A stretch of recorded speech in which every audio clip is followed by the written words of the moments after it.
but not necessarily with things that will actually allow them to feel fulfilled or connected to their self-empowerment.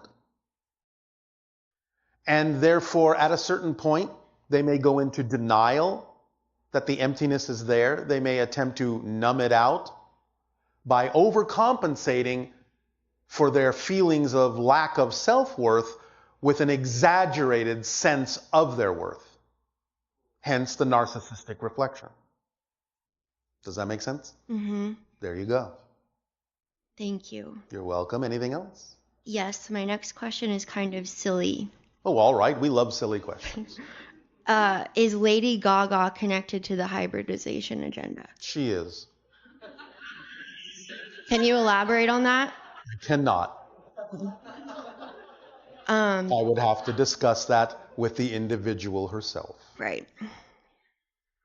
What's an example of a permission slip you use on Esesani? Our species. We don't absolutely need them to travel around anymore, but we use them as permission slips so that we may arrive on other planets and other civilizations for whom the arrival of a spaceship is a little bit more acceptable than having us simply pop into their bedroom. So we use those permission slips. Mm. Anything else? Yes. Are the Crystal Skull Masters connected to Draco? There is more Draco energy connected to them than many of you know, and some of that information will be coming out in the near future. Not Yes. now? Okay. Not right now, no. Okay, my next question is, what is the relationship between Ra and Tote? Between Tote and Ra? This is from Ra. my friend, yeah. You are dealing in both cases with symbolic representations of ancient Anunnaki beings. Can you elaborate on the actual beings?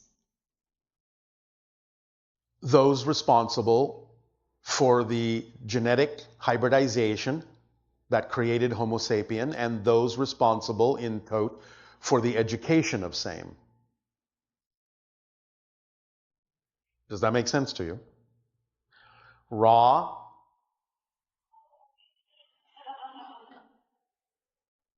overseeing the idea of one of the primary genetic programs that created Homo sapien. Tote overseeing the education of the created humans. Does that make sense? Yes. Does that answer your question? Yes. Why was that funny?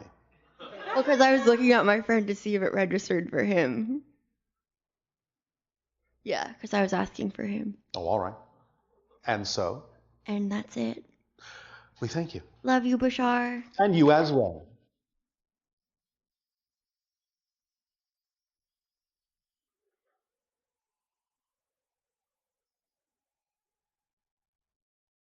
Hello, Bashar. And to you, good day.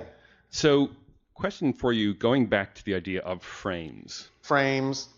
So, if I understand it correctly, it's our consciousness that moves between the realities. No, it's No? the reality that moves through your consciousness. But you're Okay. projecting it as if you are moving through the reality. Okay, so you've talked before about if you want to manifest something, you can switch from frame to frame. Yes, that's how you manifest. That's how you're manifesting. Yes, because you're creating a manifestation in a framework of space and time. So I was listening to an exercise that you had talked about before Yes. on a tape called Shifting Through Infinity. Yes. And in the exercise, what you do is you imagine a scene, you freeze it, Yes. and then you start to move through it, look at the frames, and then start to click them forward. Yes. And so I was doing this exercise, and after it was over, I noticed a couple of things. One of the Yes. things is I looked at my watch and I said to myself, I could create a frame where I have a completely different watch on my hand. Yes. But then I noticed that my beliefs kind of kicked in saying, That's not in the line of procession. There's no progress in that. All right. Having a completely different watch on your hand would break the cause and effect. All And right. then I realized, now, one moment. Understand that there is potentially a difference between recognizing that as a belief and also recognizing that as simply irrelevant for your life path. okay, You need to determine which it actually is. it's not relevant. There you And go. I don't need another watch, but All right. what it kicked up was the whole idea of just having completely different frames, and if you like, well, this is what I'm really getting at. Is cause and effect a belief? Cause and effect is a space-time way of understanding that things are connected. Okay. But if you're flicking through the frames, it is cause and belief. Cause and effect is a space-time illusion of separation to let you know that you're just looking at one thing that simply exists in both states. Okay. Does that help? Yes. So with cause and effect, they're essentially two states that are just separate from each other. That have been made to appear separate, yes. Okay. And you can actually even use an effect to create a cause. This is what we're talking about. Yes. Okay. When we say that you zero out every moment, you're a new person. Mm-hmm. And if you truly understand that you're a new person, that has to mean you have a new history. Mm-hmm. Because from a space-time perspective, the logic of it in a space-time framework is to be the person that you are now, you must have had a different history than was there before in order for that history to have made you who you are now. So you're creating an effect and creating a cause to go with that effect. A matching cause. A matching cause. Okay. Okay. So that's what you're doing all the time in the idea of zeroing out and redefining yourself, is you're creating the effect and then the cause comes with it. It has to. Okay. So in terms of, say, a practical application of this. That wasn't a practical one? Well, I really want to kind of get it into my system, so to speak. So say, for example, right. you had like a bodily injury, like Daryl has a damaged finger. Say if you had a cut or something like that. Can you skip a lot of what we would call the healing frames? If it is relevant for you to do so, yes. But it may not always be relevant. You may desire on some level, or at least believe on some level, that you require a certain process that uses time and change in order to develop a deeper appreciation of what the lesson is within that experience. Okay. So yes, it can be done. Will it be done? Depends on many different factors in different people for why they have created it to begin with. And similarly, could you apply this whole idea, this notion to, for example, speeding up the period of time, like it might take you to learn a language or to learn an instrument or something like that? Yes. Um, you can just know it. If it is relevant for you to do so, you can just know it because you have become the version of you that already knows it. This is what you see in the example that we have mentioned before, that many of you are already familiar with, of the idea of medical differences in multiple personalities within one body. Right. One personality might have a particular medical condition. The other personality doesn't. There's no time there. There's no shifting of process there. There is simply, it is here, then it is not. Because these are two different people, literally. Mm-hmm. So yes, you can do that. But is it relevant is always the question. Not is it possible? Of course it's possible. Is it relevant? Is it probable for you? That's the question. So, like the watch issue, you realized that wasn't necessarily a relevant experience for you, but at least it gave you an understanding to some degree that it might be something that could be in a different context or with a different thing. So it's at least giving you an opportunity to explore that concept. Or it's telling you, watch what you wish for. Very funny. Okay. Thank you very much. Appreciate it. You are very welcome.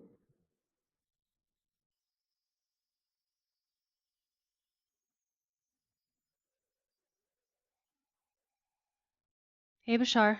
And to you, good day. So I started to see more ET contact signs since last night. So thank you for that transmission. You're welcome. It sparked a fire in me for sure. Thank you for sparking the fire, Yeah. or firing the spark. Yeah. Who are the beings who are specifically responsible in changing others' DNA for the purpose of evolution? Who are the beings? Well, partly the Greys, obviously, since they're creating a hybrid race that has to do with Earth becoming the 6th hybrid race, which is part of your evolution. Right. That's one. That's Okay. one group. How about another that I'm connected to the higher level Cobra energy, besides the Anunnaki?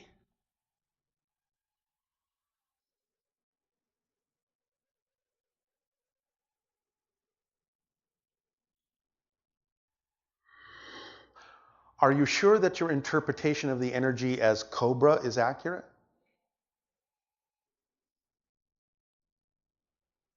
For we are tapping into another evolutionary trigger species that doesn't seem to contain that particular reference in its energy that is connected to you, but it doesn't come across with that interpretation.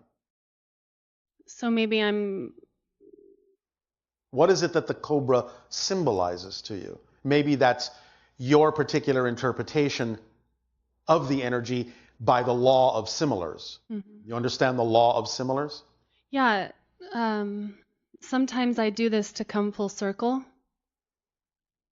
Well, that's not what we're Connecting- saying. Right. The law of similars works like this. Two different people may be vibrating with a certain idea in mind that represents something specific to them.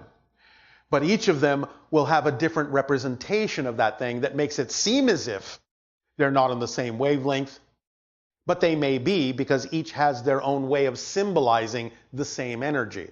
So you may be symbolizing this energy as a Cobra, but it may not necessarily translate or interpret in their reality in the same idea, in the same symbol. So what does the Cobra mean to you? So that if you understand the idea, then we can see if there's a similar notion in the energy we're perceiving in them. So you said it has to do with the idea of the cycle? Well, I was bringing the two together, but the full circle. But the You're not thinking of a Cobra. You're thinking of an Ouroboros. Do you understand that term? Yeah, that came to mind too. All right. The Ouroboros is a more accurate ray to represent that idea. Okay. The Ouroboros is a symbol of a snake eating its own tail. The idea of the endless cycle, the endless circle. Can you tell me about the beings that I feel like I'm connecting to that I brought up before that are not the Greys? We are talking about the Ouroboros beings. Oh, so, okay. Interesting. It's that group that is representing itself energetically to you in the symbol of the Ouroboros. So you might as well call them that. Okay. Because their translation, their name for themselves, their perception of themselves, wouldn't really translate in your reality in any other way. How does the eating itself correlate to the expansion and the awakening of DNA? It's the idea of cycles expanding. Remember, not just a circle, but in another dimension, it actually is an expanding spiral. Right. Therefore, your DNA, being a spiral, is connected to that vibrationally. Connected to the expanding spiral of change and evolution and growth.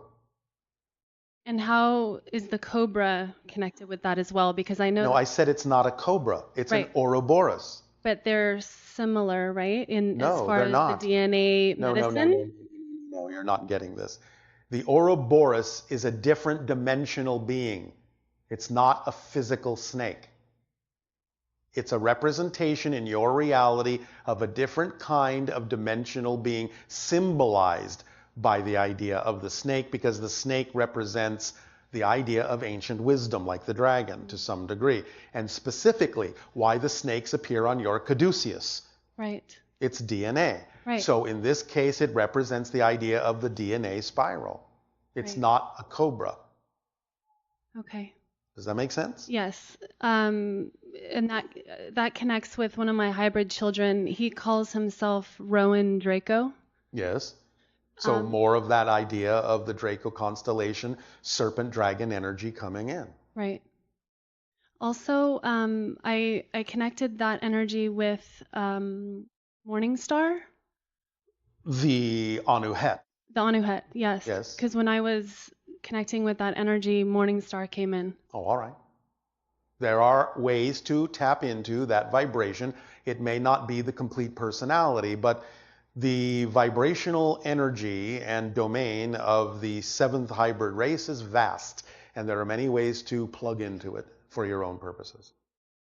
And how is that connected with the Ouroboros or the DNA connection? It's connected only in the sense that the Anuhet represent, as the seventh hybrid race, the completion of a very large evolutionary cycle in your galaxy. And that's the full circle. Yes. That is a deeper breath. Thank you. And That will do. thank you. Thank you.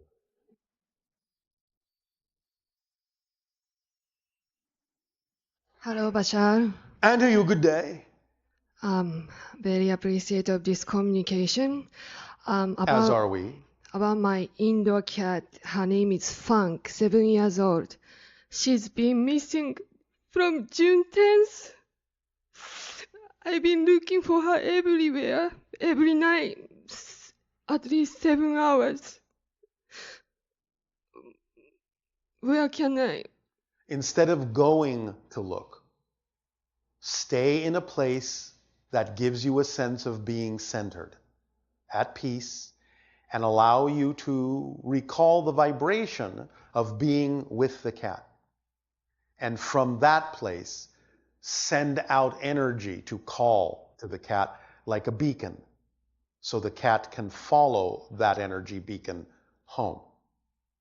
Don't go out looking, because that's not home. Be at home and send out a beacon of being at home with the cat. Call the cat back to you. Actually, I just did that after I was so exhausted. I stopped Then looking the for her. exhaustion was pushing you in the correct direction, so that you would be able to send the message in the way that the cat has the best probability of receiving it.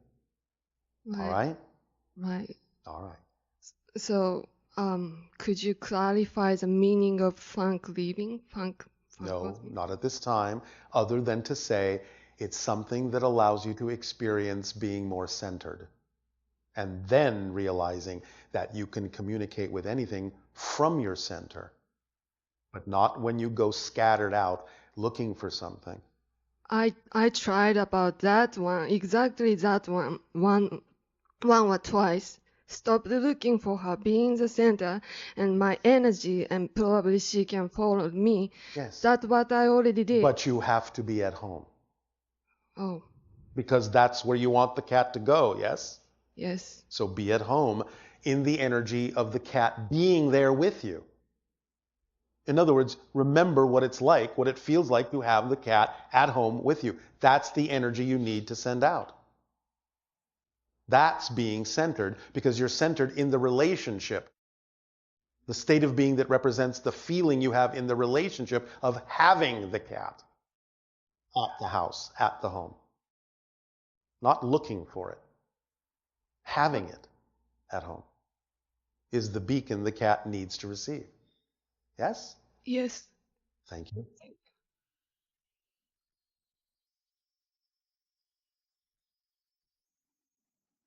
Hello, Tadeo. Nania. Okay, so on to the questions. This is from yesterday. You are speaking of your Ustream? Yes. All right. Can you share any info on the UFO USO activity off the coast of San Diego, specifically Encinitas and Guadalupe? Guadalupe Island is an underwater, underground base. Is that it?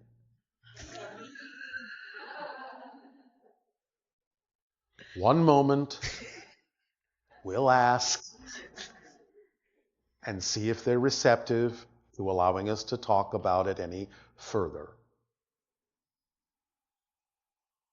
Oh, we're having such a good laugh.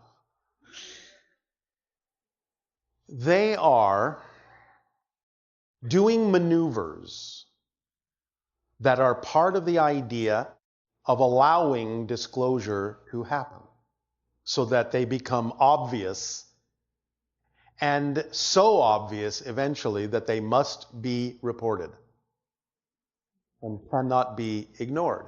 So they're part of an advanced wave that is helping the idea of more and more people being willing to say what they've seen. And it will continue and it will increase. But they set up a base of operations that no one can actually get to yet, because no one is actually really allowed to investigate that island. Nevertheless, eventually, it will be revealed. But for now, it's a reconnaissance mission to go out, show yourselves, zip around, make it apparent that you're here in the special air, space, and underwater craft that are sort of shaped like a capsule that you would recognize in that sense. So, they're having fun, sort of toying with you. Chase me if you can, catch me if you can. But see us, here we are. See what we can do. And the more you report it, the more you acknowledge our presence, our existence, the more we will know you are ready for more.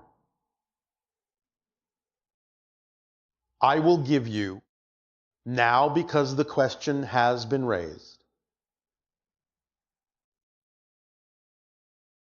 one sentence that will be elaborated upon in another transmission.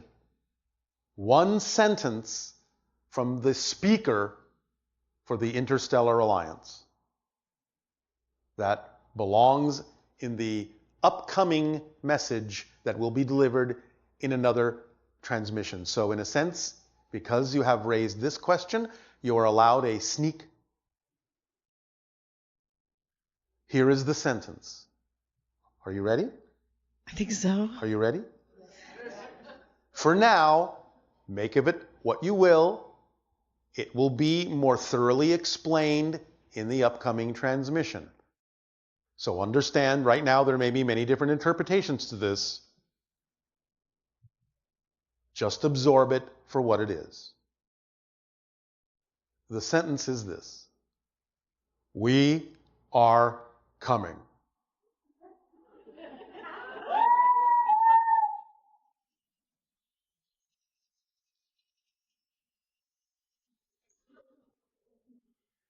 And to address another question coming up, that's why, despite everything that seems to be happening on your planet that seems in some sense to be potentially capable of preventing the ideas of disclosure and contact, it's that sentence and the information behind it that we haven't revealed yet, which the speaker will reveal, that allows our ship to be as low as it is over Sedona.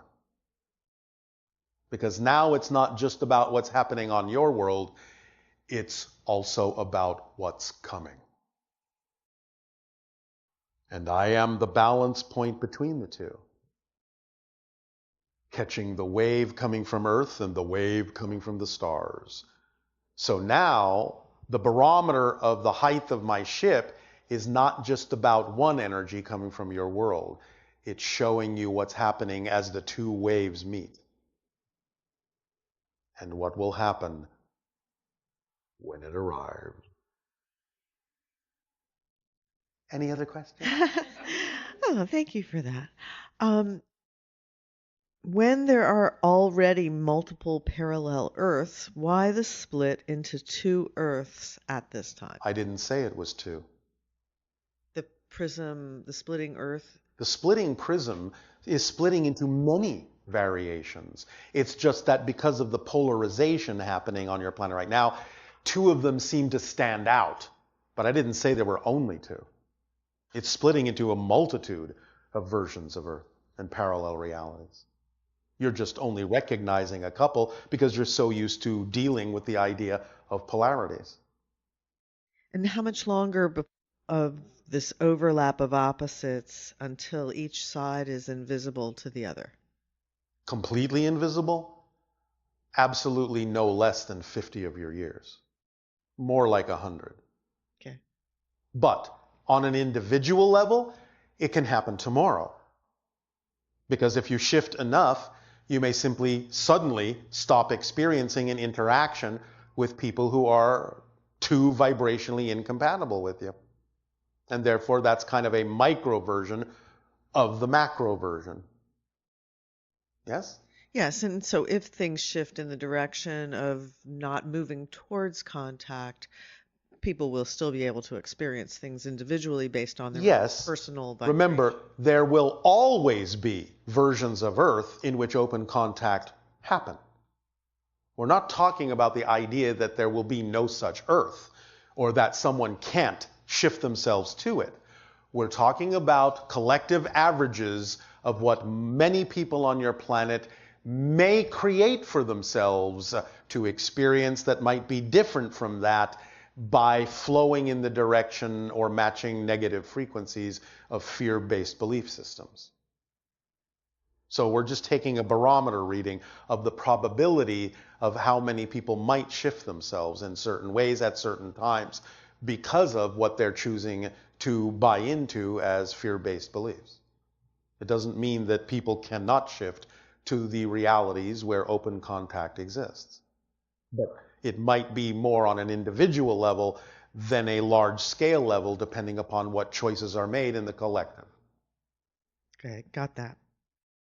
And there's some question about a definite shift of two Earths in the year 2037. Is there something happening in 2037 that...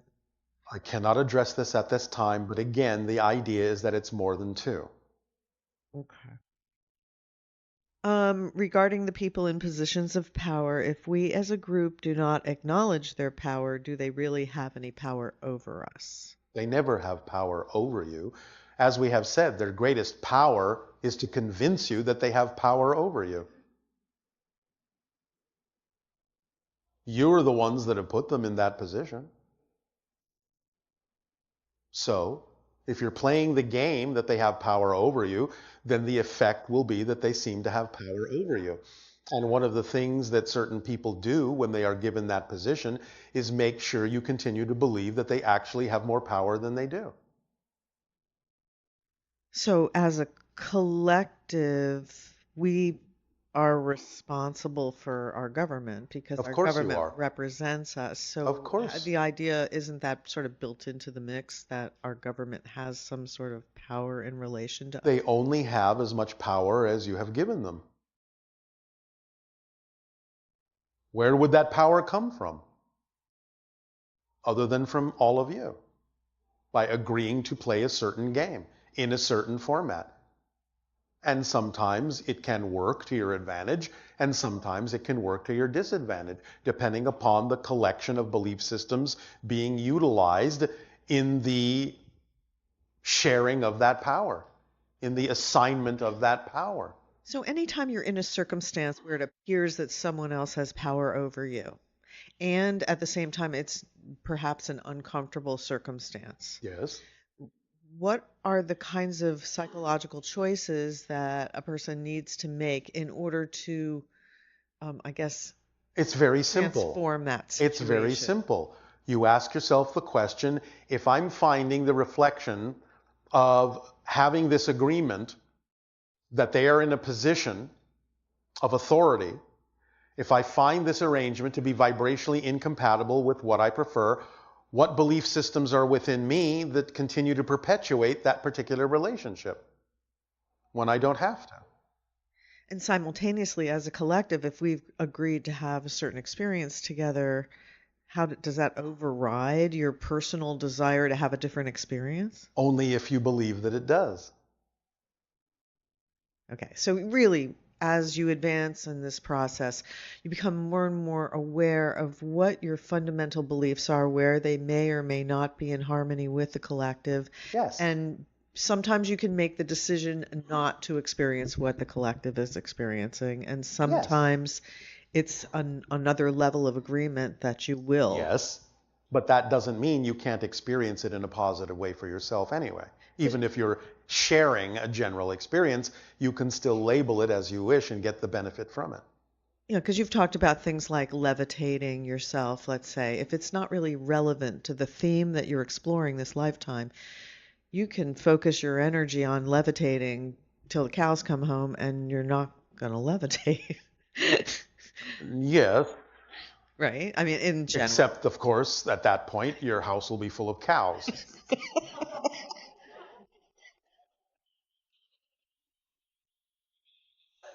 And I believe that that is cause for, at the very least, levity. Oh, maybe we should move on.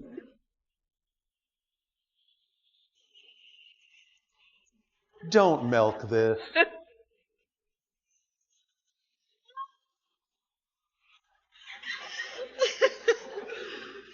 Okay, I surrender. I will never try to outpun you, Bashar.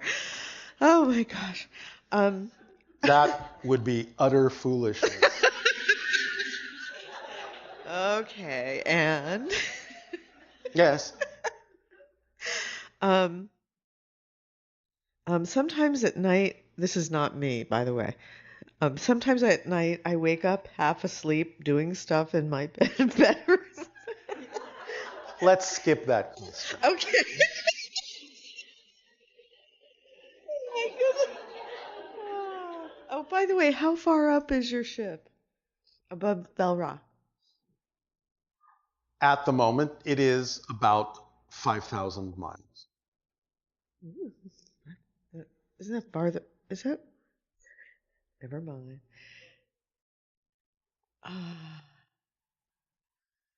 How can we know the difference between not having experienced something at all, i.e., an ET encounter, versus having experienced something and not being able to remember it?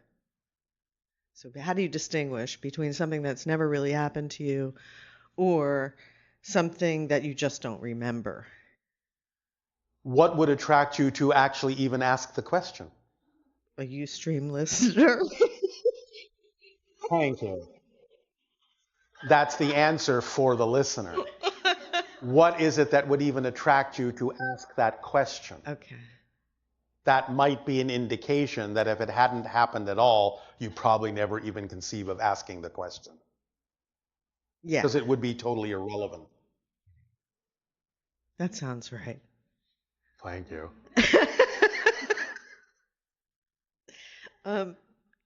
When will we see ghosts of deceased people? There's one. Did you see it? Did you catch it? Did it move too fast? I've never seen one. Are you sure? You know, sometimes they can appear very solid.